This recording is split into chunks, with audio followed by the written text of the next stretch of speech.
जया प्रज्ञापूर्णा प्रभु परमहितस्वी जगने दया दृष्टि याचू अरज मुझ आप चरणे महामुक्ति मार्ग प्रगट करता राज प्रभु ने नमीरे इच्छू छू अनुसरण आप चरणे यदि ये चैतन्य मुकुरैव भावाश्चिदचित समं भान्ति द्रव्य व्ययजनिरसन्तोऽन्तरहिता जगत्साक्षी मार्ग प्रकटन परो भानुरिवयो महावीर स्वामी नयन पथगामी भवतु मे। सत्श्रुतने नमस्कार, तारक त्रिपुटीने नमस्कार, असीम उपकारी आत्माने नमस्कार, महावित्रोने नमस्कार, महाविત્રો સમાન મુરબ્બીઓ મુમુક્ષોને નમસ્કાર। પરમ કૃપાળુ દેવ પ્રણીત વચનામૃતજી પત્નાંક 130 વવાણિયા ભાદ્રપદ પ્રથમ ભાદ્રપદ સુદ 11 ભોમ વિક્રમ સંવત 1946 તારીખ 26/8/1890। ધર્મેચ્છકભાઈ ખીમજી જેઓ શ્રી મુંબઈ સ્થિત છે એ ખીમજીભાઈ દેવજીભાઈ વાત આવે છે તેમને લખાયેલો આ પત્ર છે। કેટલાક વર્ષ થયા એક મહાન ઈચ્છા અંતઃકરણમાં પ્રવર્તી રહી છે જે કોઈ સ્થળે કહી નથી, કહી શકાય નથી, કહી શકાતી નથી, નહીં કહેવાનું અવશ્ય છે। મહાન પરિશ્રમથી ઘણું કરીને તે પાર પાડી શકાય એવી છે, તથાપિ તે માટે જેવો જોઈએ તેવો પરિશ્રમ થતો નથી। એ એક આશ્ચર્ય અને પ્રમત્તતા છે। એ ઈચ્છા સ્વાભાવિક ઉત્પન્ન થઈ હતી। જ્યાં સુધી તે યથાયોગ્ય રીતે પાર નહીં કરાય ત્યાં સુધી આત્મા સમાધિસ્થ થવા ઈચ્છતો નથી અથવા થશે નહીં। કોઈ વેળા અવસર હશે તો તે ઈચ્છાની છાયા જણાવી દેવાનો પ્રયત્ન કરીશ। અને એ ઈચ્છાના કારણને લીધે જીવ ઘણું કરીને વિટંબના દશામાં રહ્યા કરે છે। આપણે આટલો વિચાર કરીએ। ધર્મેચ્છકભાઈ ખીમજી પરમ કૃપાળુદેવ જે વ્યક્તિને જે મુમુક્ષુને ધર્મેચ્છક લખે એટલે ભવ્ય જીવ જેટલું સંબોધન વિશેષણ થઈ ગયું કે ધર્મ છે અને ધર્મની ઈચ્છા પ્રાપ્ત થઈ છે। શુભેચ્છાની પહેલી ભૂમિકામાં આવી ગયા। આત્મજ્ઞાનની વિચારણાની 7 ભૂમિકા, તેમાં પહેલી ભૂમિકા શુભેચ્છા। એ શુભેચ્છાથી માંડીને શૈલેષીકરણ સુધી જાય ત્યારે અયોગી ગુણસ્થાનક અને સિદ્ધ પદને પામે। તો આ ખીમજીભાઈને કૃપાળુદેવની નજરમાં દૃષ્ટિમાં એવું લાગ્યું છે કે આ ધર્મેચ્છક છે। જિજ્ઞાસુ નથી લખ્યું, મુમુક્ષુ નથી લખ્યું, મુનિ નથી લખ્યું, પણ ધર્મની ઈચ્છા પ્રાપ્ત થઈ છે। 5-7 પત્રો અત્યાર સુધીમાં લખાઈ ગયા છે, બહુ અગત્યના છે। 47મા પત્રમાં જે કહ્યું હતું કે ધર્મ એ વસ્તુ બહુ ગુપ્ત રહી છે, પણ કોઈ મહાભાગ્ય સદગુરુના અનુગ્રહ યોગે તે પામે છે, અપૂર્વ સંશોધનથી તે પ્રાપ્ત થાય છે વગેરે એવા જે કોઈ પત્રો લખ્યા છે એમાં બધી જ તોડી ફોડીને ફેંકી દે અને અંતરાત્માપણું જગાવે એવી જ અગત્યની વાતો મૂકી છે। અને અહીંયા પણ મહાપ્રવચનો મૂક્યા છે તે પત્ર છે। તો કેવા ખીમજીભાઈને આ પત્ર લખાયો છે કે કેટલાક વર્ષથી એક મહાન ઈચ્છા અંતઃકરણમાં પ્રવર્તી રહી છે। કોના અંતઃકરણમાં? તે પરમ કૃપાળુદેવની વાત છે કે એમના અંતઃકરણમાં એક ઈચ્છા રહી છે। અહીંયા કૃપાળુદેવ હજુ એમ કહેતા નથી કે જ્ઞાની ઈચ્છા સહિત નથી, જ્ઞાની ઈચ્છા રહિત નથી, જ્ઞાની તો સહજ સ્વરૂપી છે। અહીંયા પોતે ઈચ્છા સહિત છે એમ બતાવ્યું છે। 377મા પત્રમાં ઈચ્છા સહિત રહિત નથી, સહજ સ્વરૂપીની વાત મૂકી। બીજા પણ ઘણા પત્રમાં એવી જ વાત મૂકી છે, પણ અહીંયા મૂક્યું છે કે એક ઈચ્છા મારા અંતઃકરણમાં, મારા નથી લખ્યું, સમજી જવાનું છે, પ્રવર્તી રહી છે। એ કોઈ જગ્યાએ હજુ સુધી કહી શકી નથી, કહી શકાય નથી, કોઈ સ્થળે કંઈ નથી અને કહી શકાતી નથી, અને નહીં કહેવાનું અવશ્ય છે.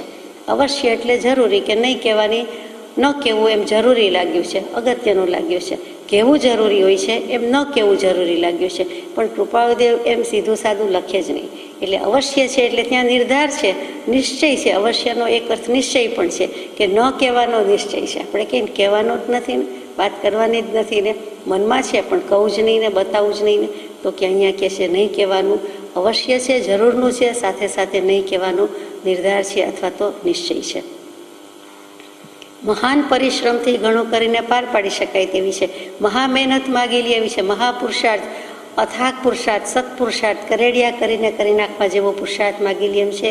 જે શરૂઆતના પત્રોમાં 14-15 વર્ષે લખાયેલા પત્રો, મહાનીતિ પહેલાં, ઇવન મોક્ષમાળા પહેલાં, બોધવચન પહેલાં, એટલે 12-14 વર્ષ માંડ હોય તો હોય તે વખતે એમણે લખ્યું છે. તેમાં પણ મૂકેલું છે.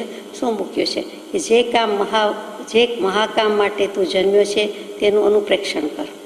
7મો પત્ર, ઉપયોગના ધર્મ છે. 6ઠ્ઠો પત્ર, 7મો ક્રમાંક, તો એમાં પાછું મૂક્યું છે. પછી 8મું નિત્ય સ્મૃતિ આવે છે, જેમાં ક્ષમા એ જ મોક્ષનો ભવ્ય દરવાજો છે, મૂક્યું છે. અને એની પહેલાં કે નિત્ય સ્મૃતિ, હર હંમેશ યાદ રાખવા જેવું પોતે પોતાના માટે, તો એમાં મૂક્યું કે જે મહાકામ માટે તું જન્મ્યો છે તેનું અનુપ્રેક્ષણ કર.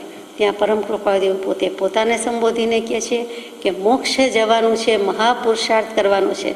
ધર્મ, અર્થ, કામ અને મોક્ષ તો કંઈ લખવા માટે છે, બોલવા માટે છે, કે કંઈ બતાવવા માટે છે, એમ ચરિતાર્થ કરવાનું છે. તે મોક્ષનો ભવ્ય પુરુષાર્થ અને જવાનું છે.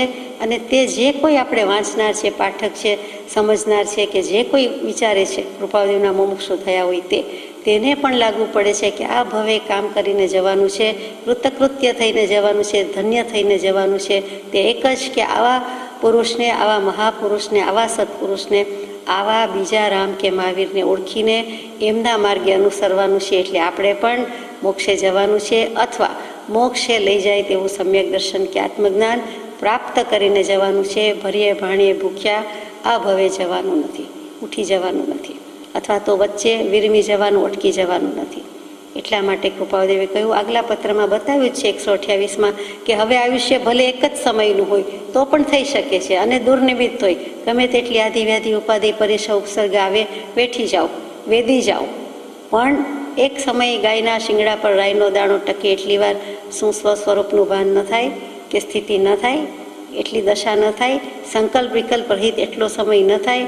દરેક વ્યક્તિના જીવનમાં 24 કલાકમાં એવી ક્ષણ આવે જ છે, એને સંધિકાળની નિવૃત્ત ક્ષણ કહેવાય. સ્વચ્છ, નિર્મળ, પવિત્ર સંધ્યાકાળનું એટલે મહત્વ છે. સમવત્તા ધ્યા, સારી રીતે સુપેરે સમ્યક પ્રકારે ધ્યાન થઈ શકે તેવો સમય તે સંધ્યાકાળ, અને તેમાં દેવવંદનની પ્રભુની આજ્ઞા છે, અને આપણે મોટે ભાગે કરતા જોઈએ છીએ. તો એ બધી ક્ષણોની એટલી કિંમત છે. ગોધુલિક વેળા કહીએ છીએ તે, કે ગાયનું ધણ ઘરે પાછું ફરતું હોય તે, એ સંધ્યાકાળ અને એ દેવવંદન વગેરે વગેરે. તો આપણે વાત કરતા હતા કે એ ઈચ્છાની વાત, તો એ પુરુષાર્થ કરવાનો છે. આપણે પણ આપણો પુરુષાર્થ ફોરવવાનો છે, શક્તિ ગોપવ્યા સિવાય કરવાનો છે.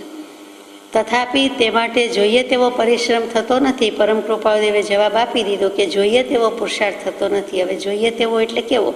તો કે મોક્ષે જવાય તેવો, અથવા તો જેવા પ્રમાણમાં જોઈએ તેટલો, જે ઇન્ટેન્સિટીથી જોઈએ, જે તીવ્રતા જોઈએ, જે ભવ્યતા જોઈએ, તેટલી દિવ્યતા હજુ પ્રગટી નથી, એમ કેવું છે. તો કૃપાળુદેવ જેવા એવું લખે તે આપણને પ્રેરણા આપવા માટે લખે. આપણે આપણા માટે વિચારવાનું છે કે જોઈએ તેવો થતો નથી. બધાને પોતાની ખબર છે કે થાય છે કે નહીં, અને શું કામ? તો કૃપાળુદેવ કહે છે એક આશ્ચર્ય અને પ્રમત્તતા છે. પોતાના માટે લખે છે એટલે આશ્ચર્ય કે અમે બધું કરીએ છીએ, નિરાશા ભાવે નથી કરતા, ઉદાસીનતાથી કરીએ છીએ, પરમ ઉદાસીનતાથી કરીએ છીએ. લગભગ વિતરાગ દશા પ્રગટું છે, તેમ છતાં જોઈએ તેવો થતો નથી. કેમ કે કેટલોક વિચરે ઉદયાધીન, વિચરે પૂર્વ પ્રયોગ, એટલે કેટલુંક હજી પ્રારબ્ધ છે, પૂર્વ સંચિત છે, અને પ્રારબ્ધના અનુસારે રહેવું પડે છે. ભલે છેલ્લા ભવના છેલ્લા ભોગાવલી કર્મની જેમ બધું હોય તો પણ વ્યવહાર, વ્યવસાય, પરિવાર વગેરે કરવું પડ્યું છે. એટલે ત્યાં કૃપાળુદેવ એમ કહ્યું કે એક આશ્ચર્ય છે કે આ કાળમાં અમારો જન્મ કે અમારું હોવું એ જ આશ્ચર્ય છે. છતાં વાની મારી કોયલ તો વાના સપાટાથી આવી ગઈ છે, પણ હવે તો કે આશ્ચર્ય છે. ભલે આશ્ચર્ય હોય, સત્પુરુષ પોતે જ આશ્ચર્યની પ્રતિમા સમાન છે, અને એમાં કૃપાળુદેવ પોતે આવી ગયા. કેટલી બધી ઉન્મત્તતા છે. અહીંયા અપ્રમત્તતા નથી પણ પ્રમત્તતા લખ્યું છે, કે અમને પ્રમત્તતા છે. કૃપાળુદેવ કેવો નિર્દોષતાથી નિખાલસતાથી એકરાર કરે છે કે હજુ પણ સ્વરૂપનું વિસ્મરણ થઈ જાય તેવું થાય. એટલે કે ગૌતમ સ્વામીને કેવલ જ્ઞાન થતાં સુધી જે મહાવીર સ્વામીએ કહ્યું હતું કે સમય માત્રનો પ્રમાદ કરવો યોગ્ય નથી, તે પોતાને પણ લાગે છે કે મારે પણ એક સમય પણ વેડફવા જેવો નથી, પ્રમાદ કરવા જેવો નથી. તો આપણે વિચાર કરવાનો છે કે જો કૃપાળુદેવ જેવા લખે એક આશ્ચર્ય છે ત્યાં સુધી બરોબર, પ્રમત્તતા છે તો કે પ્રમાદ શું? સ્વરૂપનો વિસ્મરણ તે પ્રમાદ. અને તે સ્વરૂપ કૃપાળુદેવ બોલે, શાયક સમકીતી બોલે તો પણ લખ્યું છે કે પ્રમત્તતા છે. એટલે જ્યાં સુધી કેવલ જ્ઞાન નથી ત્યાં સુધી ઉન્મત્તતા અથવા તો અસાવધાની. પ્રમત્તતાનો એક અર્થ ઉન્મત્તતા પણ થાય, એ તો અહીંયા લાગુ પડતી નથી. તો અસાવધાની એટલે ઉપયોગમાં ન રહે, ઉપયોગમાં સંપૂર્ણ સ્થિતિ ન થાય. એટલે કે નિજ સ્વભાવ અને એનો યથાર્થ ઉપયોગ, સંપૂર્ણ ઉપયોગ જ્યાં સુધી ન થાય ત્યાં સુધી પરિપૂર્ણ જ્ઞાન, સહજ સ્વાભાવિક જ્ઞાન એવું કેવલ જ્ઞાન ન હોઈ શકે, ન થઈ શકે. એટલે કહ્યું છે કે અહીંયા એટલીક પણ અસાવધાની, એક સમય માત્રની પણ અસાવધાની હોય તો ન થઈ શકે. એટલે ત્યાં અસાવધાની લખ્યું. પ્રમત્તતા એટલે અસાવધાની, પણ કેવી અસાવધાની?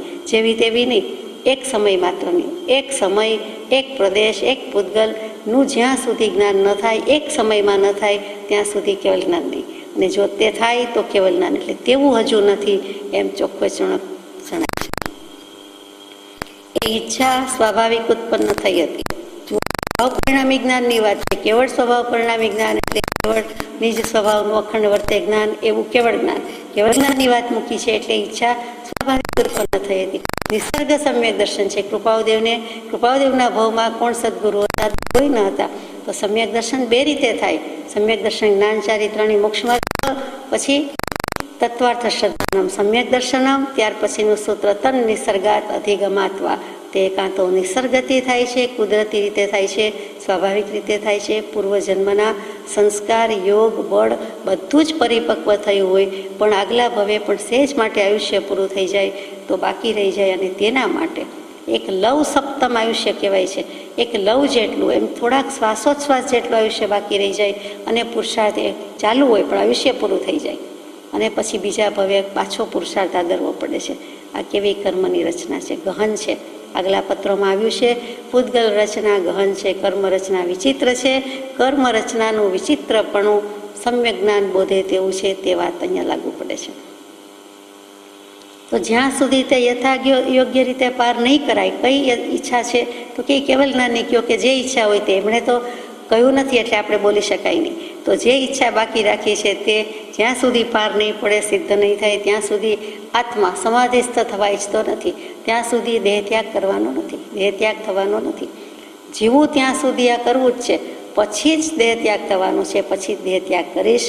પહેલાં પણ પ્રતિજ્ઞા કીધી છે કે પ્રતિજ્ઞા કાયમ ચાલી આવી છે. 128મા પત્રમાં પરિભ્રમણના પ્રત્યાખ્યાન, પાછી એ પ્રતિજ્ઞા ચાલી આવી છે, ચાલુ આવી છે. અને એ ચાલતી આવેલી પ્રતિજ્ઞામાં પાછું એક પીછું ઉમેરાય છે કે ત્યાં સુધી હું છેવટની સમાધિ હોય, નિર્વિકલ્પ સમાધિ ગયો તે હું કરીશ નહીં, થશે નહીં, ઈચ્છતોય નથી અને થશે નહીં. કોઈ વેળા અવસર હશે તો તે ઈચ્છાની છાયા જણાવી દેવાનો પ્રયત્ન કરીશ.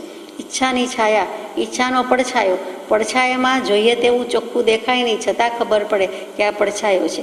તો જે વ્યક્તિનો, જે વસ્તુનો છે તો છાયા, પડછાયો, છાયા, રૂપરેખા હું કંઈક તમને આઉટલાઈન બતાવી દઈશ, કંઈક એનો આશ્રય અસર શું છે તે જણાવી દઈશ. ચોખ્ખું નહીં કહું પણ ઈચ્છાની છાયા જણાવી દઈશ. આછવી પાતળી, ઝાંખી પાતળી અથવા તો રૂપરેખા આપી દઈશ. રૂપરેખામાં તો બહુ થઈ ગયું, આપણે બધા સમજી જાય એવા છે, પણ લેખિત સ્વરૂપે હોય તો આપણે કંઈક વિચાર કરી શકીએ. એ ઈચ્છાના કારણને લીધે જીવ ઘણું કરીને વિટંબન દશામાં જ જીવન વ્યતીત કરીએ જાય છે. આ વિટંબન દશા શું? કૃપાળુદેવ જેવા કહે છે, હે ઈચ્છા દુઃખમૂલ, જબ ઈચ્છા કા નાશ તબ મીટે અનાદિ ભૂલ. તો અહીંયા ઈચ્છા તો રાખી છે, તો ઈચ્છાને કારણે વિટંબણા દશામાં અમારું જીવન વ્યતીત થાય છે. કે મનમાં ફદુક થાય, જેમ શંકાનો કીડો સળવડે તેમ ઈયળ સળવડાટ કરે, તેમ આપણને થાય, જેને ઈચ્છા હોય એને થાય કે મારે આ ઈચ્છા બાકી છે, આ ઈચ્છા પૂરી પાડવી છે. ભલે સ્વાભાવિક ઈચ્છા હોય ને સ્વાભાવિક સ્ફૂર્ણાથી થઈ હોય તો પણ તે મનમાં રહે. એટલે કૃપાળુદેવ કહે છે કે એવી વિટંબણા દશામાં જીવન વ્યતીત કરીએ જાય છે. એટલે જાણીએ અજાણીએ સહેજ પણ અજંપો છે, સહેજ પણ દુઃખ છે, સહેજ પણ મુશ્કેલી લાગે છે, સંતાપ લાગે છે, સહેજ પણ લાગે છે એમ કેવું છે, પણ કૃપાળદેવ એવું લખે તો કૃપાળદેવ નહીં. ત્યાં વિટંબણાનો અર્થ કંઈક જુદો હોવો જોઈએ. કૃપાળદેવને શું મુશ્કેલીને સંતાપ છે? જ્ઞાની તો સુખી જ છે, સમ્યક દૃષ્ટિને અંશે સદાય સહજ સમાધિ છે, તો એવું લખે જ નહીં. તો વિટંબણાનો અર્થ કંઈક બીજો હોવો જોઈએ. જોકે તે વિટંબન દશા પણ કલ્યાણકારક જ છે, એટલે જેવી તેવી નથી. તથાપિ બીજા પ્રત્યે તેવી કલ્યાણકારક થવામાં કંઈક ખામીવાળી છે. ત્યાં વિટંબણાનો અર્થ સંતોષ છે. જ્ઞાનીને રાગદ્વેષના પરિણામ નથી. અંશે ભલે રહ્યા હોય પણ રાગદ્વેષના પરિણામ નથી એમ કહેવું જ પડે. અને તેમ કહેતા એમ થાય કે રાગદ્વેષના પરિણામ ઓછા અંશે, એટલે ત્યાં સંતોષની પરિસ્થિતિ પ્રાપ્ત થાય, સંતોષનું સ્ટેજ આવી જાય. સમ્યક પ્રકારે તુષ્ટિ ગુણ, પ્રસન્નતાનો ગુણ, એ સહજ પ્રસન્નતા છે, સ્વાભાવિક પ્રસન્નતા છે. એ બીજે ક્યાંયથી આવતી નથી. અગાઉ સમજાવ્યું છે 108માં તેમ સુખ અંતરમાં છે, અને અંતરનું સુખ અંતરની સ્થિતિ માટે બાહ્ય પદાર્થો સંબંધીનું આશ્ચર્ય ભૂલ, એટલે તે એમને સુખ રહ્યું છે, સંતોષ રહ્યો છે. પોતાને તો સંતોષ જ છે, પણ બીજા માટે કંઈક કરી જવું છે, કલ્યાણકારક થવું છે, એમાં કંઈક ખામીવાળી છે. એટલે એ દશાને વિટંબન દશા કીધી છે. આગળ જઈએ. અંતઃકરણથી ઉગેલી અનેક ઉર્મિઓ તમને ઘણીવાર સમાગમમાં જણાવી છે. સાંભળીને કેટલેક અંશે તમને અવધારવાની ઈચ્છા થતી જોવામાં આવી છે. ફરી ભલામણ છે કે જે સ્થળોએ તે ઉર્મિઓ જણાવી હોય તે સ્થળે જતાં ફરી તેનું અધિક અવશ્ય સ્મરણ કરશો. ખીમજીભાઈ દેવજીભાઈ મુંબઈમાં સદભાગી મુમુક્ષુ હતા, જીવ હતા, કે જેથી કરીને કૃપાળદેવને એવા વિકટ સંયોગોમાં પણ એમનો સત્સંગ હતો. એટલે કે ખીમજીભાઈને કૃપાળદેવનો સત્સંગ હતો. એમના સાનિધ્યમાં જતા આવતા હતા અને સત્સંગ કરતા હતા. 5-7 પત્રોની પ્રસાદી પણ મળી છે. તે વખતે કૃપાળદેવે સત્સંગમાં કહ્યું હશે કે અંતઃકરણથી ઉગેલી ઉર્મિઓ તમને ઘણીવાર સમાગમમાં જણાવી છે. એટલે ચોખ્ખી પ્રત્યક્ષ સમાગમની વાત આવી. હવે અંતઃકરણ શું ને ઉર્મિ શું? આપણે તો એમ કહી દઈએ અંતઃકરણ એટલે મન, અને ઉર્મિ એટલે આપણી મનની લાગણીને, વાતને, ભાવને, હૃદય ઠાલવ્યું હશે તો વેદના વ્યથા કંઈક કહી હશે. એમ નથી. અહીંયા અંતઃકરણનો અર્થ શું છે? તો કે અંતઃકરણ એટલે મન, દિલ, એ બધું તો આપણે કહીએ છીએ, પણ અંતઃકરણની વૃત્તિ કેટલા પ્રકારે કહેવાય, અંતઃકરણની ઉર્મિ કેટલા પ્રકારે કહેવાય. અંતઃકરણની વૃત્તિ અથવા લક્ષણ 4 પ્રકારે. કેટલીક વખત આપણે બુદ્ધિ રૂપે હોઈએ, કેટલીક વખત મન રૂપે, કેટલીક વખતે ચિત્ત રૂપે, અને કેટલીક વખતે શું રહ્યું બાકી? મન, બુદ્ધિ, ચિત્ત અને અહંકાર રૂપે હોય. તો આ 4માંથી અહીંયા શું લેવાનું? બધી લેવાની. કોઈક વખત બુદ્ધિનું કામ શું છે? તો કે નિશ્ચય કરે, આ સાચું, આ ખોટું, આ સારું, આ ખરાબ. છેલ્લે નિર્ણય કરે, નિર્ધાર કરે, તે બુદ્ધિનું કામ. મનનું કામ સંકલ્પ વિકલ્પ કરવાનું કામ. પછી અહંકારનું કામ, હું છું, હું આત્મા છું, અને એની સાથે સાથે હું આમ છું, તેમ છું, ખાલી જગ્યા પણ પૂરે. માત્ર હું આત્મા છું તો શુદ્ધ અહંકાર છે. હજી અહંકાર તો છે જ. અહંકાર એટલે ખરાબ જ છે એમ નથી. શુદ્ધ અહંકાર કીધો છે વેદાંત દર્શનમાં. પછી અશુદ્ધ અહંકાર કીધો છે, એ આપણે વૃત્તિની વાતમાં લીધું છે, તો એ અહંકારનું કામ થયું. પછી માત્ર હું રહી જાય, હું આત્મા તરીકે જ રહી જાય, તે સ્થિતિ થાય ત્યારે શુદ્ધ અહંકાર જ એને મોક્ષે લઈ જાય. ત્યાં જ એને સમ્યક દર્શનની પ્રાપ્તિ થાય કે નથિંગ બટ સેલ્ફ રહી જાય છે, નથિંગ બટ પ્યોર સેલ્ફ રહી જાય છે, અને નથિંગ બટ નોલેજ બાકી રહી જાય છે. તે કેવલ જ્ઞાન રૂપી વૃક્ષ, પણ એનું અંશ જે છે, એનું બીજ છે, તેવું સમ્યક દર્શન ત્યાં પ્રાપ્ત થઈ જાય છે. એટલા માટે આનું બધી વિચારણા કરીએ છીએ. તો મન, બુદ્ધિ, અહંકાર, અને ચોથું રહ્યું તે ચિત્ત. યશો વિજયજી મહારાજ ગવડાવે કે ક્લેશે વાસિત મન સંસાર, ક્લેશ રહિત મન તે બહુપાર.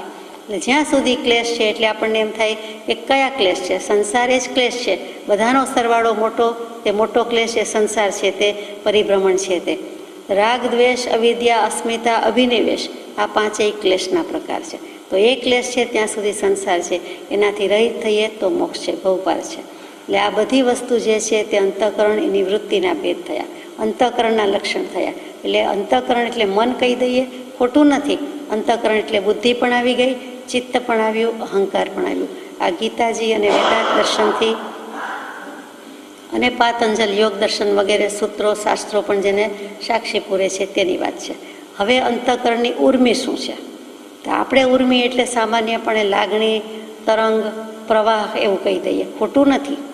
વહેવું, પ્રવાહ, જે પણ વૃત્તિ વહે છે તે એ વૃત્તિનું વહેવું જ કેવું છે. પણ અહીંયા અંતઃકરણની ઉર્મિ એટલે બંને રીતે બેસે કે શરીરના, પ્રાણના, બધાના કેટલાક ધર્મ છે.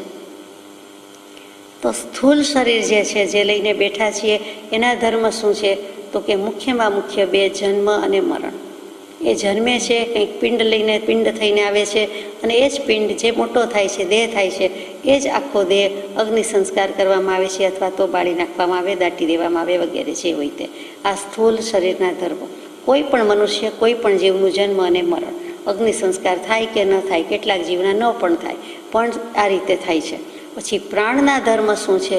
તો કે ભૂખ અને તરસનું ભાન થાય છે, સંવેદન થાય છે, લાગણી તંત્ર એકદમ જ્ઞાનતંતુ જાણે કે એકદમ ઝળકી ઉઠે છે, ભભૂકી ઉઠે છે, તો ભૂખ અને તરસ વસાત, તો તે પ્રાણના ધર્મ છે. પ્રાણ કેટલા છે? આપણને 10 પ્રાણ છે. 5 ઇન્દ્રિયના 5 પ્રાણ, મન વચન કાયાના 3 પ્રાણ, અને શ્વાસોચ્છ્વાસ અને આયુષ્ય, આ 10 પ્રાણ છે. એના વશાત આપણને ભૂખ તરસનું ભાન થાય છે. અને તે પછી તો કે મનના ધર્મ છે. મનના ધર્મ પણ 2 છે, કાં તો શોક હોય, કાં તો મોહ હોય. એટલે સુખ દુઃખ કહી દઈએ છીએ, અથવા તો હર્ષ શોક કહી દઈએ છીએ. એ જ વસ્તુ શોક અને મોહ કીધા, એ જ વસ્તુને આપણે રાગ અને દ્વેષ કહીએ છીએ. મોહને પણ રાગનું જ સ્વરૂપ આપ્યું અને શોકમાં દ્વેષ મૂકી દીધો છે. એટલે જે બધી લાગણી છે, આ 6 સિવાય કંઈ 7મો ભાગ પડતો નથી. આ અંતઃકરણની 6 ઉર્મિ છે. એટલે કૃપાળુદેવ લખે છે, અંતઃકરણથી ઉગેલી અનેક ઉર્મિઓ તમને ઘણીવાર સમાગમમાં જણાવી છે. એટલે જ્યારે જ્યારે વાત થતી હશે, ત્યારે જુદી જુદી રીતે બધું મૂક્યું હશે. તે સાંભળીને કેટલેક અંશે તમને કેટલુંક અવધારવાનું, એટલે કે નિશ્ચય કરવાનું, અને સાથે સાથે એને પુષ્ટિ આપવાનું, પોષણ આપવાનું મન થયું છે. તો હવે તમને કંઈક કહીએ. તમારો નિશ્ચય છે કે તમારે પોષણ આપવું છે, તો એવી વૃત્તિને, એવી ઉર્મિની વાત લઈએ. માનો કે સત્સંગમાં જન્મ મરણ છે, પણ એ શું કામ છે? અથવા તો કર્મના વશાત છે. તો એ શેનાથી મોક્ષે જવાય, કેવી રીતે મોક્ષે જવાય, એનાથી કેમ મુક્તિ થાય? ભૂખ તરસતું ભાન થાય છે, તો કેટલાક પરિસર કેમ મુનિ ભગવાન સહન કરી જાય છે? મુમુક્ષુ પણ કેટલી હદે કરી શકે છે, તપશ્ચર્યા વગેરે કરી શકે છે, તો ભૂખ તરસને પણ ભાન ભૂલી શકે છે, અથવા થોડો સમય માટે કોરાણે મૂકી શકે છે. એવી જ રીતે મનના ધર્મ જે સૌથી અગત્યના છે, કે શોક અને મોહ, સુખ અને દુઃખ, રાગ અને દ્વેષ, એને પણ જીતી શકાય છે, ઓછા કરી શકાય છે. કેવી રીતે? એટલે બધું જ આવી જાય, 9 તત્વથી માંડીને બધું જ. તો તે ભાન થાય તેવો સમાગમ કરેલો છે. તો તેમાંથી તમને કેટલુંક અવધારવાનું, નિશ્ચય કરવાનું મન થયું છે. તો હવે તમને કહીએ છીએ કે જ્યાં જ્યાં જે જગ્યાએ આ વિશે વાત થઈ છે, તે પ્રમાણે જઈ અને તેનું અધિક અવશ્ય સ્મરણ કરશો. બેસવાના સત્સંગના સ્થળ તો એટલા બધા હોય નહીં, અને એટલી બધી વખત હજુ બધે બેઠા પણ ન હોય. સાથે વોક લીધી હોય, સાથે ફરવાનું રાખ્યું હોય, તો એમ બને કે આટલા ફીટ કે આટલા મીટર કે આટલા માઇલ ચાલ્યા, અથવા તો આટલેથી આટલા રસ્તા સુધીમાં જે અંતર કાપ્યું ત્યાં. પણ એ તો સામાન્યપણે રસ્તો થયો. અહીંયા જે સ્થળ, એટલે તમને જ્યારે જ્યારે જે વસ્તુ કહી હતી, જે પત્રમાં જે લખ્યું હતું તે ત્યાં સ્થળ, એટલે એ પણ અર્થ થાય છે. સ્થાન એટલે કે આ પત્રમાં એને સ્થાન અપાયું હતું, આ પત્રમાં આમ લખ્યું હતું. તો જ્યારે જ્યારે જે કંઈ લખ્યું છે, જણાવ્યું છે, તે બધી જ જગ્યા એટલે રીતસરનું ક્ષેત્ર, એરિયા નહીં, પણ જે સ્થળે, જે જગ્યાએ આ મૂકેલું છે, જે પત્રમાં, જે અનુસંધાનમાં મૂક્યું છે, તે પણ સ્થાન કહેવાય. એટલે ત્યાં તે જ રીતે આપણે કહીએ કે પત્રનું પુનરાવર્તન કરજો, અથવા આ પત્ર રિફર કરજો, અથવા આગલા પત્રમાં વાત વિચારી જોશો, અભ્યાસ કરી જોશો, એનું અધિક અવશ્ય સ્મરણ કરશો. એ વાંચીને મૂકી દેવા માટે નથી, પણ પછી યાદ રાખવાનું છે, તે પ્રમાણે દશા થઈ કે કેમ તે પણ વિચારશું. કેમ કે અગાઉના પત્રોમાં એવી મહત્વની વાતો મૂકેલી છે, પ્રવચન સમાન જ બધું મૂકેલું છે. એટલે આપણાથી કહેવાય જાય છે કે જે સ્થાન એટલે તે હોવું જોઈએ. અહીંયા કંઈ 5-7 ગામ, 5-7 જગ્યાએ કે 5-7 સ્થળે સ્વાધ્યાય સત્સંગ કર્યો એમ નથી. એ તો 1 કે 2 જગ્યાએ જ બેસવામાં આવ્યું છે, પણ જે સ્થળો કહેતા પત્ર વગેરે હોવું જોઈએ. આગળ જઈએ. પ્રથમ છે આત્મા. આત્મા છે. બીજું, તે બંધાયો છે. ત્રીજું, તે કર્મનો કર્તા છે. ચોથું, તે કર્મનો ભોગતા છે. પાંચમું, મોક્ષનો ઉપાય છે. છઠ્ઠું, આત્મા સાધી શકે છે. આ જે 6 મહાપ્રવચનો, તેનું નિરંતર સંશોધન કરજો. 6 મહાપ્રવચન કૃપાળુદેવે વિક્રમ સંવત 1950માં 493મો પત્ર, 6 પદનો પત્ર પ્રભુશ્રીજીને કૃપા પ્રસાદી મોકલી. તે એ 6 મહાપ્રવચન તો હજુ 4 વર્ષ પછી છે. પ્રથમ તો ખીમજીભાઈ મહાસદભાગી, બળભાગી, ત્યાં 6 મહાપ્રવચન મળ્યા છે. પહેલું મૂક્યું છે આત્મા છે.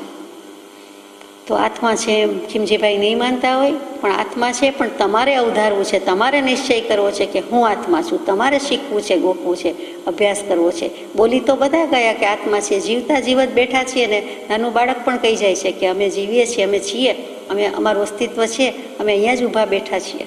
તો એમાં આપણે પણ કહીએ છીએ બધાને કે અમે હજુ તો છીએ, આત્મા છે એમ તો સ્વીકાર છે, પણ કૃપાળદેવને જે નિર્ધાર કરાવો છે કે 3 કાળમાં મીટી ફીટી ન જાય એવો નિર્ધાર કરાવો છે કે આત્માનું અસ્તિત્વ તમારું છે, બધાનું છે, 3 કાળ છે, ઉત્પાદ વ્યય દ્રવ્ય યુક્તમ સત ત્રિકાલા બાધિત સત્ય છો એમ માનો કે હું આત્મા છું તો માત્ર આત્મા જ છું, બીજું બધું છે તેનાથી ભિન્ન છું, તેનો નિર્ધાર કરવાનો છે દેહાદિથી ભિન્ન આત્મા રે ઉપયોગી સદા અવિનાશ. અને તે નિર્ધાર કરી શકતા નથી. પહેલાં તો આત્મા જેવું જુદું છે તત્વ એનો જ નિર્ધાર નથી કે વિચાર નથી. બ્રહ્મચારીજીએ પ્રજ્ઞાબોધમાં ઘણું કરીને સમ્યક દર્શનના પુષ્પમાં જશે એમાં સુંદર મૂકેલું છે. શું મૂક્યું છે તો કે છે જીવ ચૈતન્ય લક્ષણવંત અજીવ શરીર સદા શબ જેવું, જીવ વિના ન જણાય કશોય નહીં નિજ ભાન ગણાય જ કેવું. જેના વડે જાણી શકાય છે, જેના વિના કાંઈ જાણી શકાતું નથી. જાણનાર કોઈ એક હોય તો એક જ તત્વ છે, એક જ પદાર્થ છે, એક જ વસ્તુ છે, તેનું નામ આત્મા છે, તેનું નામ જીવ છે. તે પોતે જ છે અને છતાં પોતે પોતાને ઓળખ્યો નથી. એટલે પ્રથમ પદમાં તો આટલું જ કહ્યું છે આત્મા છે. એટલે ત્યાં આત્મા કહેતા છે જીવ ચેતન લક્ષણવંત. ચેતન નામનું પદાર્થ કહીએ છીએ, પણ ચેતન શું તો કે ચૈતન્ય લક્ષણવંત કહેવાય છે. ચૈતન્ય કહેતા હંમેશા જ્ઞાન દર્શન ઉપયોગ. આપણે આપણી જાતને ચેતન કહીએ છીએ, નામ પાડીએ છીએ, પણ ચેતન શું એટલે ચેતી જવું, ચેતવું. શેનાથી ચેતવાનું છે? આત્મા છે અને ઉપયોગ આત્મામાં રાખવાનો છે, એનું નામ ચેતન. પણ પોતાને લક્ષ થવો જોઈએ. ચેતવું, દીવો ચેતાવે છે, પ્રજ્વલિત કરે છે, તે જ છે. એ ચેતવણી છે એ પણ એ જ શબ્દ છે. ચિત્ત ચેતન એ બધા શબ્દો એમાંથી જ આવ્યા છે. તો અહીંયા ચૈતન્યની વાત કરી છે. ચૈતન્ય લક્ષણ એટલે બીજું કાંઈ નહીં, ઉપયોગ લક્ષણ. અને ઉપયોગ આવ્યો એટલે જ્ઞાન દર્શન ઉપયોગ સાથે જ જાય. અને જ્ઞાન દર્શન ગુણ આત્માના સાથે જ છે, એની જ પર્યાય, એનું જ પરિણામ તે જ્ઞાન ઉપયોગ અને દર્શન ઉપયોગ. એટલી સીધી સાદી વાત છે, એના માટે કેટલા સત્શાસ્ત્રો રચાયા. લોક પુરુષમાં કૃપાળદેવે ધીમેકથી મૂકી દીધું કે શરીર પરથી એ ઉદ્દેશ કે જ્ઞાન દર્શને એ ઉપદેશ. લોક પુરુષનો આકાર બધાને આવડે, લોક સ્વરૂપ ભાવના આખી બોલી જાય, આખા લોકનું વર્ણન 1 કલાકમાં 5 કલાકમાં કરી જાય. પણ લોક સ્વરૂપ ભાવનાનો આશય શું, ભાવવાનું શું તો કે હકીકતમાં એવો જ લોક પુરુષ, એવું જ આ શરીર, અને એના પરથી જ જ્ઞાન દર્શન ગુણ, જ્ઞાન દર્શન ઉપયોગ, અને તે જ બધી બોલબાલા છે.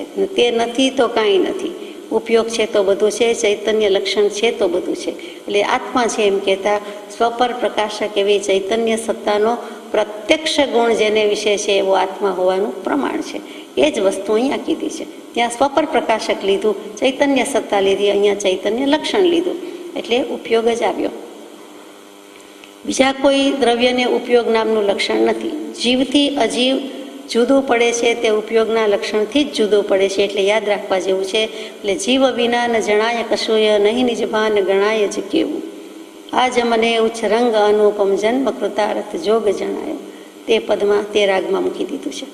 પછી બીજું પદ છે તે બંધાયો છે. તે કોણ? ભગવાન નહીં, આત્મા. આત્મા બંધાયો છે. આપણે માનીએ છીએ કે આત્મા બંધાયો છે. આત્મા બંધાયેલો હોય અને લાગતું હોય તો આપણે એને છોડાવવાનો પ્રયાસ કરીએ જ કરીએ. નથી કરતા અથવા ઓછો પડે છે એનો અર્થ એમ કે બહુ માનતા નથી, જોઈએ તેવું અવધાર્યું નથી. સામાન્યપણે કહી દઈએ છીએ કે આત્મા બંધાયો છે. બંધન શેનાથી થાય? બંધ એટલે શું તો કે તત્વાર્થ સૂત્રમાં મૂક્યું છે શકશાયત્વાત જીવ કર્મણો યોગ્યાન પૂદગલાન આદત્તે ઇતિ બંધ સહબંધ. 8મા અધ્યાયમાં બંધ તત્વ મૂક્યું છે. એમાં પહેલું જ સૂત્ર મૂક્યું છે કે શકશાયત્વાત. આમ તો મિથ્યા દર્શન અવિરતિ પ્રમાદ કષાય યોગા બંધ હેતવ. મિથ્યાત્વ અવિરતિ પ્રમાદ કષાય યોગ આ બધા બંધના કારણો છે, બંધના હેતુ છે. પણ મુખ્યમાં મુખ્ય મિથ્યાત્વ હોવા છતાં અહીંયા કષાય લીધું કે કષાય ભાવ કરે છે. કષાય ભાવ કહેતા શુભ અને અશુભ બંને આવી ગયા. એટલે એ બંને ભાવો કરે છે. એટલે આજુબાજુમાં કે પોતાનામાં રહેલી જે કાંઈ કર્મ ને યોગ્ય પૂતગલ વર્ગણા છે, અનંતાનંદ પૂતગલ, અનંત વર્ગણા, એમાં કાર્મણ વર્ગણાને જ લીધેલી છે. એટલે બંધ કહેતા કાર્મણ વર્ગણાના પૂતગલોનો આત્મ પ્રદેશોની સાથે ક્ષીર નીર જેમ ગાઢ સંબંધ. કર્મણ યોગ્ય પૂતગલ વર્ગણા, અને એનો આત્માની સાથે આત્મપ્રદેશોની સાથે, આત્માની સાથે અસંખ્યાત આત્મપ્રદેશો છે, કર્મણ વર્ગણાની સાથે કર્મના અનંત પ્રકારના પૂતગલો છે. તે બંનેનો ક્ષીર નીરની જેમ દૂધ પાણી ભેગા થઈ જાય તેમ ગાઢ સંબંધ છે, તેનું નામ કર્મબંધ છે, બીજું કાંઈ નથી. તો આત્મા બંધાયો છે તેનાથી. સકષાયત્વાદ કષાય ભાવ કર્યા, શુભાશુભ ભાવ કર્યા, એટલે એને પૂતગલની વર્ગણાને ગ્રહણ કરી. જ્ઞાની પુરુષ નથી ગ્રહણ કરતા, વર્ગણા તો પડી જ છે, એ નથી કરતા તો નથી બંધાતા. અજ્ઞાની બંધાય છે તો બંધાય છે. એટલે ત્યાં બંધાયો છે કીધું છે, રાગ વિના સંસાર નથી, સંસાર વિના રાગ નથી, એવા કોઈને કોઈ ભાવ કરે છે એટલે એ વર્ગણા ગ્રહણ કરતો હોવાથી ત્યાં શુભાશુભ ભાવ વડે બંધાયા કરે છે, તે બંધાયો છે. આત્મા છે, આત્મા બંધાયો છે, આત્માને બંધ છે. આગળ જઈએ. તે કર્મનો કરતા છે. આ 6 મહાપ્રવચનની વાત પૂરી કરવાની છે. તે કર્મનો કરતા છે, સાચી વાત છે. કર્મનો કરતા છે તો કે કર્મનું કરતા પણ ત્રિવિધ શ્રીજીને વિવેચ્યું છે. સ્વભાવ પરિણતિ એની જ સ્વરૂપનો કરતા છે. શુદ્ધ ભાવ મારીએ તો શુદ્ધ પરિણતિ છે, એટલે શુદ્ધ પરિણામનો જ કરતા છે. એટલે કરતા પદ કેવું હોય તો કેવું છે, કાંઈક તો કરે જ છે ને, પોતાના પર્યાયમાં પરિણમન તો કરે જ છે, સમય સમયે પરિણમન કરે છે. દરેક પદાર્થ અર્થક્રિયા સંપન્ન છે, એટલે આત્મા પણ હોય જ, એમાં નવાઈ નથી. તો અર્થક્રિયા એટલે બીજું કંઈ નથી, પરિણતિ. સમય સમયે પરિણમન કર્યા કરે છે તે, એટલે આત્મા કરતા છે. જો શુદ્ધ ભાવમાં હોય તો એ કર્મ નથી કરતો, એટલે કર્મનો અકર્તા થયો, કરતા પણ નથી. અશુદ્ધ ભાવમાં છે, અજ્ઞાન દશામાં છે, એટલા માટે શુભાશુભ ભાવ કરે છે, એટલે શુભાશુભ કર્મ બંધાય છે, એટલે ત્યાં એને કર્મનો કરતા છે કહ્યું, નહીં તો કરતા નથી. એટલે બંને વાત લીધી છે. કર્મનો કરતા છે આપણે સમજી જવાનું છે કે અજ્ઞાન દશામાં છે, જ્યાં સુધી સંસારમાં છે અજ્ઞાની છે ત્યાં સુધી એ કરતા છે. ને કરતા હોય એટલે સ્વાભાવિક ચોથું પદ ભેગું જ આવે, એક વસ્તુની બે બાજુ, કે તે કર્મનો ભોગતા છે. એટલે જે કાંઈ બાંધ્યું છે એને ભોગવવા તો પડશે જ. બંધાયો, બાંધ્યા એટલે એનો ઉદયકાળ, અબાધાકાળ પૂરો થાય એટલે ઉદયકાળ તો આવવાનો જ છે. એટલે પહેલાં ઉદયાવલીમાં કર્મ પ્રવેશે, પછી ઉદયકાળ આવે, એટલે એ વખતે એના ફળ કે પરિણામ એને ભોગવવાના છે, એટલે કર્મનો ભોગતા પણ છે. એટલે કે પોતે સારી રીતે કે ખરાબ રીતે પણ વેદે છે, જાણે છે, ભોગવે છે. એટલે કર્મનો કરતા પણ થયો, ભોગતા પણ થયો. જે વસ્તુ અકર્તામાં લાગુ પડી તે જ વસ્તુ અહીંયા ભોગતામાં લાગુ પડે, કે એ ભોગવે છે શું, તો કે જ્યારે સ્વભાવ પરિણતિમાં છે ત્યારે સ્વરૂપનો ભોગતા છે, પોતાના સચ્ચિદાનંદ સ્વરૂપનો ભોગવટો કરે છે, પોતાના સ્વરૂપના સુખનો આનંદનો ભોગવટો કરે છે. એટલે તે અર્થમાં તે કર્મનો ભોગતા છે. એટલે કાંઈક તો કાર્ય થયું એટલે માટે ભોગતા છે. પછી 5મો મોક્ષનો ઉપાય છે, અને 6ઠું આત્મા સાધી શકે છે. મોક્ષ છે, મોક્ષનો ઉપાય છે, એ 6 પદમાં લખ્યું છે. અહીંયા આ પ્રવચનમાં શું છે, પહેલું મૂક્યું કે મોક્ષનો ઉપાય છે, એટલે મોક્ષ છે અને મોક્ષનો ઉપાય છે બંને સાથે લઈ લીધા છે. એટલે મોક્ષ છે એમ ચોખ્ખું કહી દીધું છે. મોક્ષ મહાસુખદાયી નિરંતર કર્મ ઘટાડી મટાડી વરે છે, તે જીવ ધન્ય ધરે નહીં જન્મ, ફરી ભવમાં જગને શિખરે તે. કેટલું સ્પષ્ટ અને સાવ સાચું, અને 1-2 લીટીમાં બ્રહ્મચારીજીએ મૂકી દીધું છે. મોક્ષ મહાસુખદાયી નિરંતર, એ તો આપણે કહીએ, ભગવાને કીધું એટલે કે મોક્ષ મહાસુખદાયી, અને નિરંતર ત્યાં સ્થિતિ કરવાની છે, શાશ્વત સનાતન કાળ માટે ત્યાં રહેવાનું છે. હવે કર્મ ઘટાડી અને મટાડી બંને શબ્દો લખ્યા છે. એટલે પ્રથમ કર્મ ઉપશમ થાય છે, પછી ક્ષીણ થાય છે, જે 6 પદના પત્રમાં કહીએ તે કે મોક્ષ છે તો મોક્ષ છે. એના સાધન પણ બતાવ્યા છે કે વૈરાગ્ય, ભક્તિ વગેરે સાધન પ્રત્યક્ષ છે. જ્ઞાન દર્શન ખાઈ નથી ગયા, જ્ઞાન દર્શન પહેલાં મૂક્યા છે. જ્ઞાન દર્શન ચારિત્ર, સંયમ એટલે ચારિત્ર, એ બધા સાધન પ્રત્યક્ષ છે. એટલે કર્મ ઘટે છે તો કે ઉપશમ પામે છે, અને અહીંયા ઘટાડી પછી મટી જાય છે, એટલે ક્ષય થઈ જાય છે. પછી ક્યાં વરે છે, મોક્ષને વરે છે. તે જીવ ધન્ય છે, જે કૃપાદેવે કહ્યું છે કે ધન્ય થઈ જવાની ઈચ્છા છે, મોક્ષે જવાની ઈચ્છા છે, તે ધરે નહીં જન્મ, જન્મ ધરવાનો નથી, ફરી ભવ થવાનો નથી. જગને શિખરે, લોકાગ્ર સ્તુપિકા, સિદ્ધશિલા 8મી પૃથ્વી ઉપર સ્થિત થાય છે, સ્થિર થાય છે. પછી તો કે 6ઠ્ઠું પદ અહીંયા મૂક્યું, આત્મા સાધી શકે છે. 5માં 6 આવી ગયા છે. અહીંયા કૃપાદેવે અર્થ કરી છે કે બધું છે ખરું, પણ આત્મા સાધી શકે છે, એ પોસિબલ છે, આત્મા કરી શકે છે. બધું છે કરીને તો સ્ટેટમેન્ટ થયા, 6 પ્રવચન થઈ ગયા, પણ પુરુષાર્થ તો કે આ જે 6ઠ્ઠું પદ અહીંયા મૂક્યું છે કે આત્મા એ કરવાનું છે, આત્મા સાધી શકે છે. મોક્ષ છે, મોક્ષનો ઉપાય છે. અને 7મું લખવું હોય તો એમ, અથવા મોક્ષના ઉપાયમાં પછી લખવું હોય તો એમ કે આત્મા મોક્ષે જઈ શકે છે, આત્મા મોક્ષ સમજી શકે છે, લઈ શકે છે, આત્મા સાધી શકે છે. એમાં બધું કહી દીધું. આજે 6 મહાપ્રવચનો, તેનું નિરંતર સંશોધન કરજો. ને જ વસ્તુ બ્રહ્મચારીજીએ પ્રજ્ઞાબોધમાં મૂક્યું કે મોક્ષ ઉપાય સુધર્મ ધરો તપ જ્ઞાન સુદર્શન ભક્તિ વિરાગે કર્મ છૂટે સમભાવ ક્ષમા દૃષ્ટિ ક્ષમાદિશી મુક્તિ વરે સહુ કર્મ જ ત્યાગ્ય. બધા જ કર્મનો ખતમ થઈ જાય છે, ક્ષય થઈ જાય છે, એટલે છૂટીને મુક્તિમાં જતો રહે છે. તો આત્મા સાધી શકે છે. અને 6 પ્રવચનમાં વાત શું આવી? તો કે ષટકારકની પણ આવી ગઈ કે આત્માએ, આત્માને, આત્મા વડે, આત્મા માટે, આત્મામાંથી આત્માનું કલ્યાણ કરવાનું છે. એ ષટકારક છે. કારક કહેતા વિભક્તિ, એ 6 વિભક્તિ કહીએ તે વ્યાકરણ આવ્યું, તે જ 6 કારકથી મોક્ષ થાય. એ ષટકારક છે, એ પરમ સત્ય છે. 110મા પત્રમાં પણ ઘણું કરીને આવ્યું કે 111માં ફરી પણ આવશે 303.6 કે તે પરમ સતનું અમે ધ્યાન કરીએ છીએ. તે પરમ સત એટલે બીજું કંઈ નથી પણ ષટકારક તે પરમ સત છે.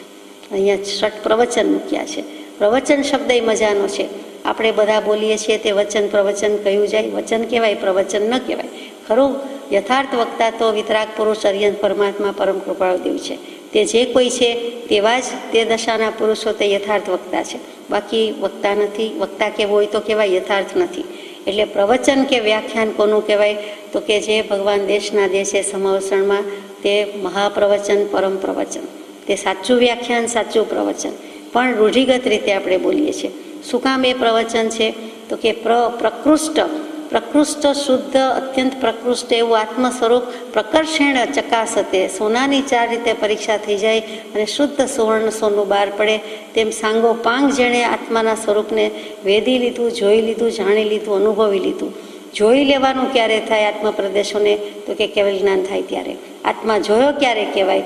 કથનચિત રૂપી, કથનચિત અરૂપી એવો આત્મા તો કે કેવલ જ્ઞાન થાય ત્યારે કહેવાય. અને તે અપેક્ષા એમ કહેવાય કે તે ભગવાન જ ખરેખર યથાર્થ વક્તા છે. તેના શ્રી મુખેથી નીકળતી જે સરસ્વતીજી એટલે કે જીનવાણી, અને તેને આપણે કહી શકીએ કે જેમ છે તેમ, એટલે આખ્યાન વિશેષ પ્રકારે આત્માની મર્યાદામાં રહીને બધી જ બાજુથી આત્માને અને અનાત્મ પદાર્થોને જેમ છે તેમ કહે છે. એટલે એનું નામ વ્યાખ્યાન અને તેનું નામ પ્રવચન.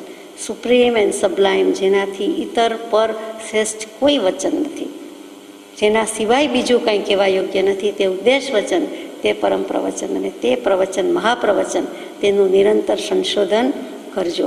47મા પત્રમાં પણ એમ જ કહ્યું છે કે અપૂર્વ અંતર સંશોધનથી ધર્મ પ્રાપ્ત થાય છે. ધર્મ એ વસ્તુ બહુ ગુપ્ત રહી છે. પછી લખ્યું કોઈ મહાભાગ્ય સદગુરુ અનુગ્રહે તે પામે છે. એવા ખીમજીભાઈને આગળ લઈ જાય છે કૃપાળુદેવ. બીજાની વિટંબનાનો અનુગ્રહ નહીં કરતા પોતાની અનુગ્રહતા ઈચ્છનાર જય પામતો નથી એમ પ્રાય થાય છે. દેખાય છે સીધું સાદું, પણ સમજાતું નથી. બીજાની વિટંબણાનો અનુગ્રહ નહીં કરતા. વિટંબણા શું? તો કે બીજાની મુશ્કેલી, સંતાપ, દુઃખ જે કંઈ કહીએ છીએ તે વિટંબણા. બીજા જીવોની દુઃખ છે, મુશ્કેલી છે, સંકટ છે, આપણે વિડંબના કે વિટંબણા શબ્દ એ રીતે જ વાપરીએ છીએ. તો બીજાના દુઃખ વગેરે છે એનો અનુગ્રહ નહીં કરતા, એટલે કે એનો સ્વીકાર કરતા નથી. બીજા કે હું દુઃખી છું, મુશ્કેલી છે, સંતાપ છે, તો સાદી ભાષામાં આપણે બીજાનું કંઈ સાંભળતા નથી, ગણકારતા નથી, અને પોતાની અનુગ્રહતા ઈચ્છનાર જય પામતો નથી. અને પોતે પોતાનું ગાય, મારી વાત કરો ને, મારું દુઃખ કેટલું છે, એટલે કે બીજાનો સ્વીકાર કરતો નથી. અને પોતાની અનુગ્રહતા એટલે પોતાની અનુકૂળતા ઈચ્છનાર જય પામતો નથી. મારું શું એમાં, મારું કરો ને, તો મારી અનુકૂળતા જોવી છે, પણ બીજાની મુશ્કેલીનો સ્વીકાર નથી, સાંભળવું પણ નથી. અહીંયા તો સ્વીકાર જ કરીએ. તો તે કાંઈ જય પામતો નથી એમ સામાન્ય રીતે થાય છે, પ્રાય થાય છે. પછી તદ્દન વિરોધાભાસી કૃપાળુદેવ ન લખે તો કૃપાળુદેવ ના કહેવાય. એટલે પાછું લખે જેમ મહાનીતિમાં, છબી પડાવવું નહીં, દેશાટન કરવું નહીં, એમ તરત જ લખ્યું હોય. કેમ કે એક શબ્દમાં, સત્પુરુષના એક શબ્દમાં અનંત આગમ, અનંત અર્થ, તેમાંથી 2-5નો તો વિચાર કરીએ. એટલે અહીંયા પછી પાછું બદલ્યું કે માટે ઈચ્છું છું કે તમે સ્વ આત્માના અનુગ્રહમાં દૃષ્ટિ આપી છે તેની વૃદ્ધિ કરતા રહેશો, અને તેથી પરની અનુગ્રહતા પણ કરી શકશો. એટલે તમે તો તમારું જ ફોડી લ્યો કે સંભાળી લ્યો. સ્વ આત્મા, તમે તમારા પોતાના આત્મા ઉપર આત્માના અનુગ્રહમાં કૃપા કરી છે, દૃષ્ટિ કરી છે. તમે તમારા આત્મા ઉપર કંઈક ઉપકાર કરો છો, સ્વીકાર કરો છો, કંઈક મહેરબાની કરો છો, પોતે પોતાના પર કરે છે કે મારે આત્મા કલ્યાણ કરવું છે, તો પછી આપણે આપણા આત્માની દયા ખાધી કહેવાય, કૃપા કરી કહેવાય. તો કે તમે તમારા આત્માની મેરનો કંઈક વિચાર કરો છો, એનામાં દૃષ્ટિ આપી છે, તો તેની જ વૃદ્ધિ કરતા રહેશો. એટલે તમે તમારું જ સંભાળજો અને તો પછી કૌંસમાં અને તેથી પરની અનુગ્રહતા કરી શકશો. એટલે પરની એટલે બીજાની, પહેલાં પોતાના ઉપર પોતાનો પ્રભાવ, પોતાનું ફોડી લ્યો, સંભાળી લ્યો, સ્વરૂપ સંભાળી લ્યો, પછી કદાચ બીજાની કરી શકો તો કરી શકશો. અને અહીંયા પરની એટલે બીજાને કેવું હોય તો કે કૃપાળદેવ, નહીંતર એમ પણ ખરું કે પર એટલે વર એટલે શ્રેષ્ઠ, એવો આત્મા જ. એટલે પર એટલે પારખું નહીં, પર એટલે પાછું આત્મા પણ અર્થ થાય શ્રેષ્ઠ. તો શ્રેષ્ઠ તો આત્મા જ છે. વર પર બંનેના અર્થ આત્મા જ થાય કે શ્રેષ્ઠ. આપણે હંમેશા પર એટલે પરાયું પારકું જ માન્યું છે, પણ પર એટલે 52 ને 52 આમાં ન આવે તે પર શ્રેષ્ઠ આત્મા. 52ના પાના કહેવાય એટલે બધાને એ 52 યાદ આવે, ગંજીફાના પાના, પ્લેઇંગ કાર્ડ્સ 52. હકીકતે ભાષાના જે કંઈ સ્વર વ્યંજન છે, સ્પેશિયલી ગુજરાતી ભાષાના ક થી જ્ઞ સુધીના 36 મૂળાક્ષર કહીએ તે, અને 12 અ થી અમ કહીએ, ક થી કમ કહીએ એટલે કે 12 અક્ષરી, અને છેલ્લે હ કહીએ તો એ 12 અક્ષર થયા. 36 ને 12 48. અને પછી જે 4 પ્રચલિત નથી તેવા રૂ, ઋષિનો રૂ, પછી રૂ, પછી રૂ, LRU, HRU જે કહીએ છીએ ઋષિકેશ, એવી રીતે રૂ કહીએ, પછી રસ્વ દીર્ઘ કહીએ, એ 4 હવે બહુ જ પ્રચલિત નથી એટલે આપણા લક્ષ્માય નથી. એક ઋષિનો રૂ રહી ગયો છે. તો આ 52 તો ભાષામાં નથી આવી શકતું. આ ભજન જુદું છે, આ શબ્દથી પર છે, આ શબ્દાતીત, ભાષાતીત, વચનાતીત એટલે કે અવાક ગોચર, વાક ગોચર નથી તેવી વાત છે. તે આત્માના અનુભવની વાત છે. 6 મહાપ્રવચનના અંતે આત્માને શું થાય? આત્માને આત્માનો અનુભવ થાય, જે અનુભવથી તે મોક્ષે જઈ શકે. એટલે અહીંયા એમ કહેતા હતા કે તમે સ્વ આત્માના અનુગ્રહમાં દૃષ્ટિ આપી છે તેની વૃદ્ધિ કરતા રહેશો. તમે તમારા આત્માનું કલ્યાણ ઈચ્છ્યું છે એટલે તમારા આત્માએ તમારા આત્મા ઉપર કૃપા કરી છે, મેર કરી છે, સ્વીકાર કર્યો છે, તો તે કરતા રહેશો. અને પરની અનુગ્રહતા પણ કરી શકશો. બંને રીતે છે. પણ પહેલી લીટીમાં સમજવા જેવું છે કે બીજાની વિટંબણાનો અનુગ્રહ નહીં કરતા પોતાની અનુગ્રહતા ઈચ્છનાર જય પામતો નથી. એટલે ત્યાં બીજાની વિટંબણાની જે વાત થઈ તે જ કે મુશ્કેલી, સંતાપ, દુઃખ, પીડા જે કંઈ હોય તેનો અનુગ્રહ કરવો નથી, તેનો સ્વીકાર કરવો નથી, તેના ઉપર કંઈ કૃપા મહેરબાની કરવી નથી, અને પોતાની અનુગ્રહતા ઈચ્છવી છે એટલે કે પોતાની જ અનુકૂળતા જોવી છે.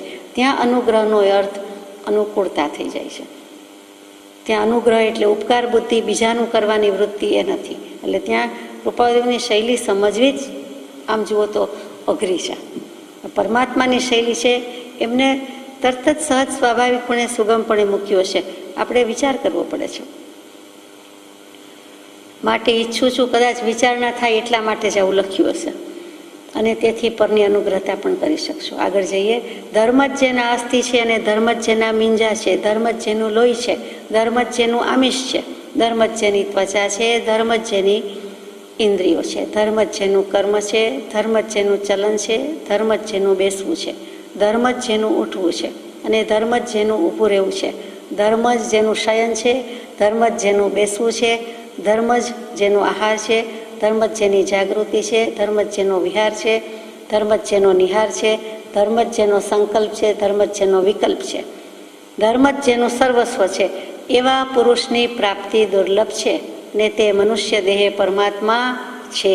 તે વખતે કૃપાળદેવ પ્રત્યક્ષ પ્રગટ વિદ્યમાન છે અને ખીમજીભાઈને લખી રહ્યા છે, મળી રહ્યા છે એટલે લખી શકે છે. એ દશાને શું આપણે નથી ઈચ્છતા? ઈચ્છીએ છીએ.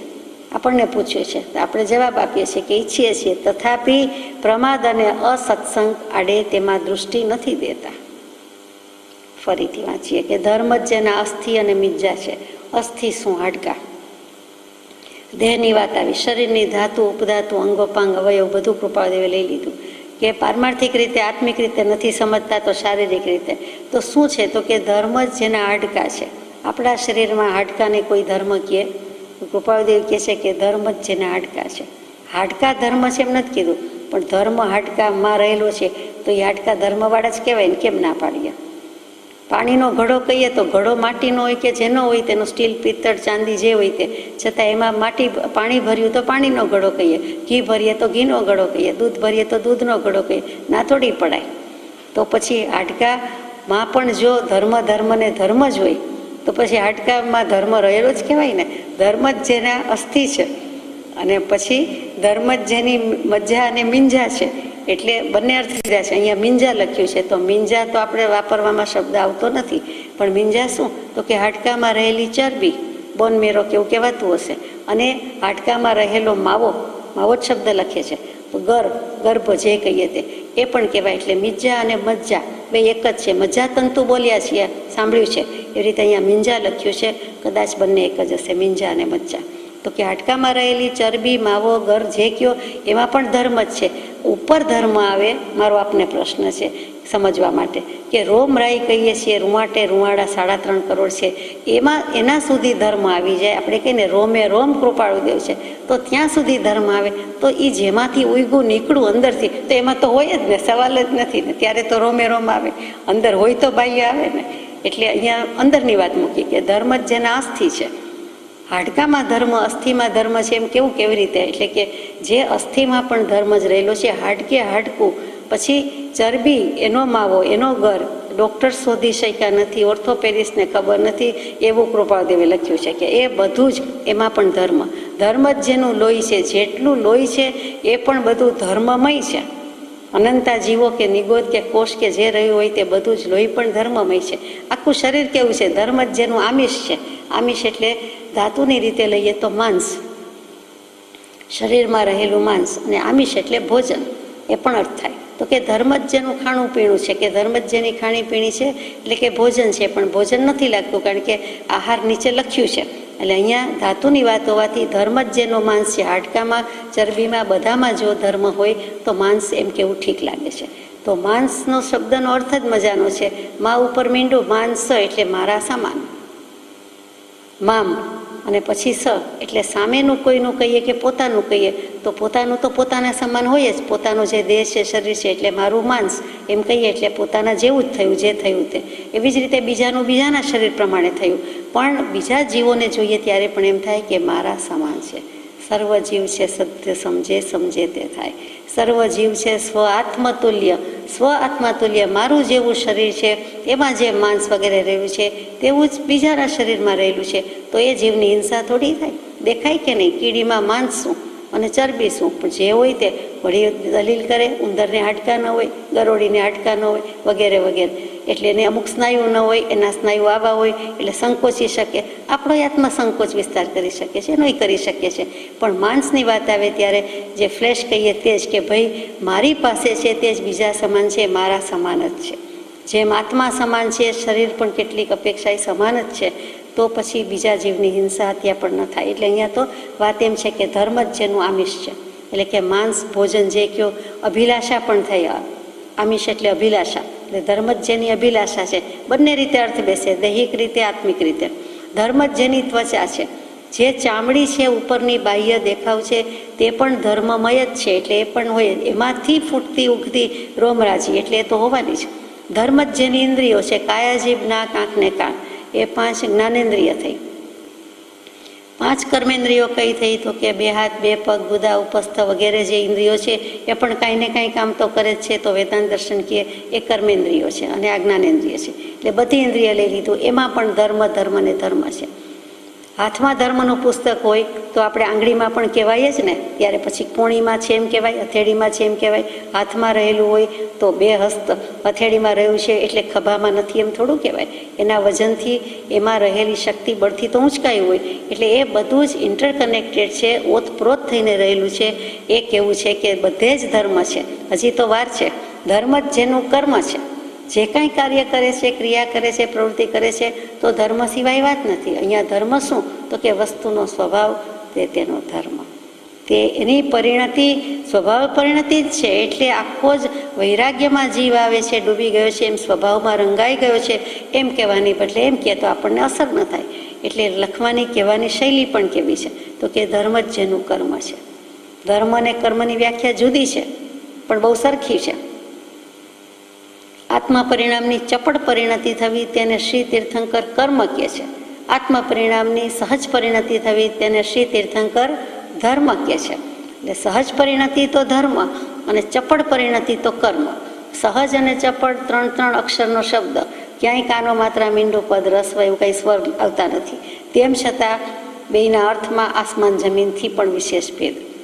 એ સહજ, સ્વાભાવિક અને ચપળ, એટલે ત્યાં જ ચપળ એટલે જે ક્ષણ ક્ષણમાં બધું ચાપલ્યતાને પકડે, વિનાશી, બદલાતું, પલટાતું, ચકડોળે ચડાવતું, ભમાવતું, રખડાવતું. અને પેલું તો કે પેલું સહજ સ્વાભાવિક, કાંઈ થતું નથી, તે સહજ સ્વભાવનું સુખ છે. ને પેલું વિભાવ પરિણતિ થઈ જાય છે. એટલે આ ધર્મ કર્મની વ્યાખ્યા. તો ધર્મ જ જેનું કર્મ છે અને ધર્મ જ જેનું ચલન છે. ધર્મ જ જેનું કર્મ છે. એમાં ફરી એક વાત કહી દઉં કે જ્યારે આત્મા સ્વભાવના ભાનમાં છે ત્યારે કર્મનો બંધ થતો નથી. તેમ છતાં સ્વભાવમાં રહ્યો એટલે એ સ્વભાવની પરિણતિ તો કરીને, કાંઈક તો કર્યું ને, કર્મ કાંઈક તો થયું ને. બેઠા હોય ભલે ને, પરિણામ તો અંદર ચાલુ જ હતું ને. એટલે એ થયું, એ ચાલુ હોવાથી ત્યાં એ કર્મબંધ ન હોવાથી સિદ્ધ સમાન કહેવાય. અને એટલે આપણે એમ કહીએ કે એનું કર્મ પણ ધર્મ જ છે. જે કાંઈ ધર્મ કરે છે એ કર્મ છે, જે કાંઈ કર્મ છે, ક્રિયા છે, પ્રવૃત્તિ છે, એ પણ ધર્મ જ છે. અને ધર્મ જ જેનું ચલન છે. કાંઈ પણ હાલવું, ચાલવું, ઉઠવું, બેસવું છે, ચાલવું ગણો તો ચાલવું જ ગણો અહીંયા. તો એની ચાલ, એની વ્યવહાર, એની નીતિ, એની રીતિ, એની પદ્ધતિ, ઢંગ, એ બધું પણ ધર્મ અને ધર્મ જ છે.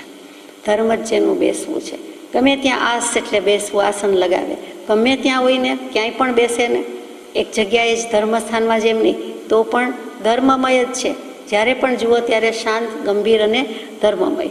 ધર્મ જ જેનું ઉઠવું છે. ઊભા થાય તો પણ, આસનમાંથી ઊભા થયા તો પણ દેહભાવ, સંસારભાવ, લૌકિક ભાવથી ઊભા થયેલા છે, ત્યાંથી ઉઠી ગયા છે. એટલે પછી ક્યાં હોય? ધર્મમાં જ હોય. ધર્મ જ છે. ધર્મ જ જેનું ઊભું રહેવું છે. એટલે સ્થિરતા છે. સમ્યક ઉપયોગ હોય, સ્થિર ઉપયોગ હોય, તો તે વખતે ધર્મ જ જેનું ઊભું છે. ભલે ને ઊભા આપણને લાગે છે. પછી ધર્મ જ જેનું શયન છે. સૂઈ જાય ત્યારે શું? બહુ પાયાનો સળગતો સવાલ કે ઊંઘી જઈએ તો કર્મ ઓછા લાગે, એમ સામાન્યપણે લોકો કહે. પણ આપણે કહેવું પડે કે અરે વધુ કર્મ લાગે. જો એમ જ હોય તો 24 કલાક ઊંઘી જઈએ, 23 કલાક ઊંઘી જઈએ. જોકે તોય કરીએ એવા નથી. આ તો વાત થાય છે. તો પ્રમાદ તો છે જ. તો ઊંઘ છે, નિદ્રા છે, એ તો મોટો પ્રમાદ છે. એટલે એમાં તો કર્મ ઘણા બંધાય છે, ગાઢ બંધાય છે. નથી બંધાતા એવું નથી, બંધાય જ છે. એટલે તે કંઈ કરવા જેવું નથી. તો ધર્મ જ જેનું શયન છે. જ્ઞાની પુરુષ સૂએ છે તો પણ જાગે છે. સાચી વાત છે. એ વ્યવહારથી સૂઈ ગયા કહેવાય, બાહ્ય દૃષ્ટિથી સૂતા કહેવાય, અથવા વ્યવહારના કર્મ, કાર્ય, પ્રવૃત્તિમાં એ સૂતેલા જેવા છે, કોઈ ઉપયોગ નથી, એ સૂઈ ગયા છે. પણ ખરેખર તો આત્મા સદાય જાગૃત છે. સમ્યક દૃષ્ટિએ સદાય જાગૃત છે, અપ્રમત્ત છે. અને અપ્રમત્ત જે મુનિ છે એને તો કોઈ જ ભય નથી. આચારાંક સૂત્રની સાક્ષી છે, કૃપાદેવ વચનામૃતજીમાં મૂક્યું છે કે મુનિને તો હંમેશા અભય કે નિર્ભયતા છે, અને અપ્રમાદીને ક્યારેય ભય નથી. પણ પ્રમાદીને પૂરેપૂરો ભય છે. પ્રમાદને તીર્થંકર દેવ કર્મ કહે છે. 486માં પત્રનું પહેલું વચન જ મૂકી દીધું. પ્રમાદ તે કર્મ, અને નિદ્રાબેન છે એ પ્રમાદમાં જાય જ છે. એટલે એ કર્મ જ થયું. ટૂંકમાં સૂઈ જાય છે તો પણ ધર્મ જ જેનું શયન છે. છેલ્લે જે સૂતા હોય તે ભાવ વખતે પણ ધર્મ હોય, એમ પણ ધર્મ છે.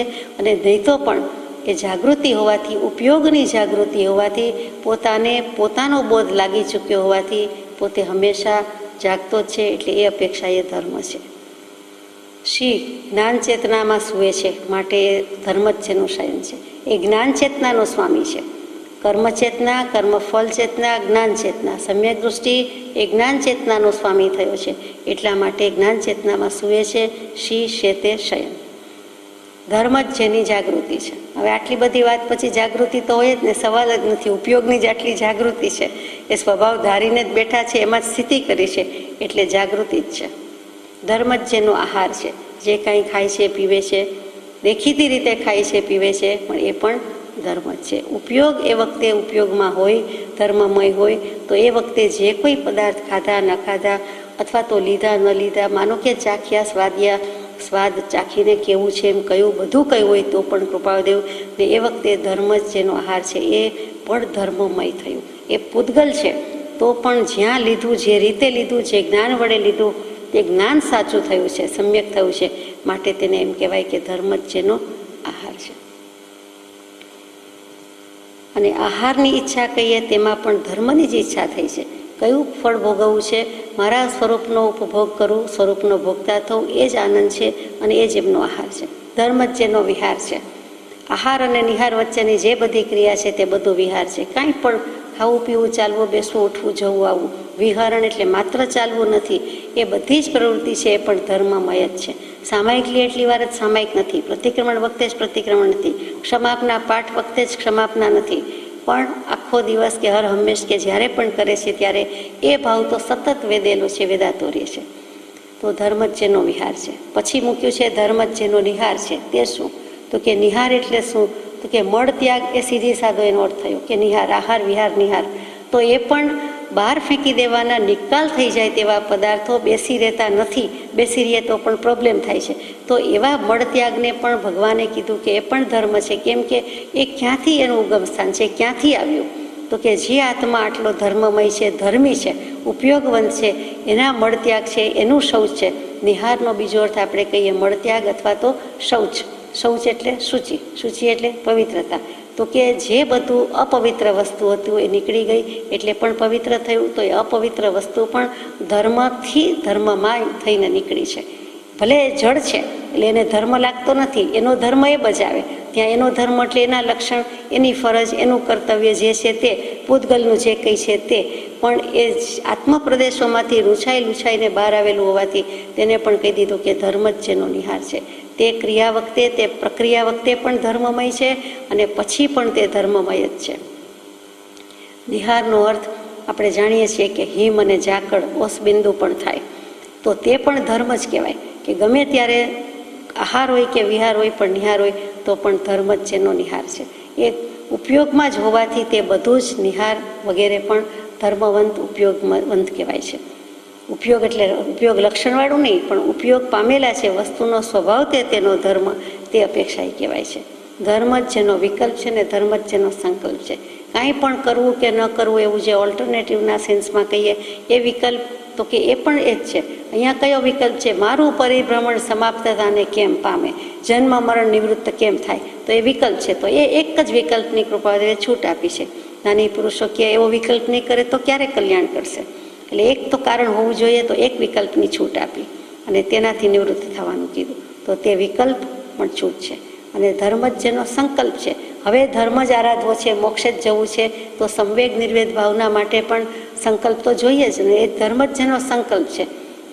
સંકલ્પ કર્યો તો કયો કર્યો? ધર્મનો જ, કે ધર્મમય છું અને હું મોક્ષમયી છું, મોક્ષમયી છું. મોક્ષ જ, મુક્ત ભાવ જ મારું સ્વરૂપ છે, શુદ્ધ ભાવ જ મારું સ્વરૂપ છે, શુદ્ધ દ્રવ્ય જ હોવું જોઈએ હું છું, એટલે કે આત્મા છે. પણ માનતો નથી અને માન્યતા મુકાવવા માટે તો આ બધી વાત છે. એટલા માટે તે ધર્મ જ જેનો સંકલ્પ, ધર્મ જ જેનો વિકલ્પ છે અને ધર્મ જ જેનું સર્વસ્વ છે. સર્વસ્વ કહી દીધું, સર્વ સઘળું, સર્વસ્વ કહેતા સાર, સર્વસ્વ કહેતા બધું અને સર્વસ્વ કહેતા સકલ ધન. સઘળી સંપત્તિ જે કાંઈ છે તે બધું સર્વમ સર્વા કહીએ છીએ તે. ત્વમેકમ શરણમ મમ કહીએ, પછી ત્વમેવ માતા ચ પિતા ત્વમેવ, પછી ત્વમેવ દ્રવિણમ કહીએ છીએ. દ્રવ્ય તો લાવીએ જ આપણે ભેગું. તમે જ સઘળું ધન છો, લક્ષ્મી છો. પોતે આત્મા જ ધન છે, પોતે જ લક્ષ્મીમય છે અને છતાં બીજાને ધન લક્ષ્મીનું કહે છે. એવા પુરુષની પ્રાપ્તિ દુર્લભ છે.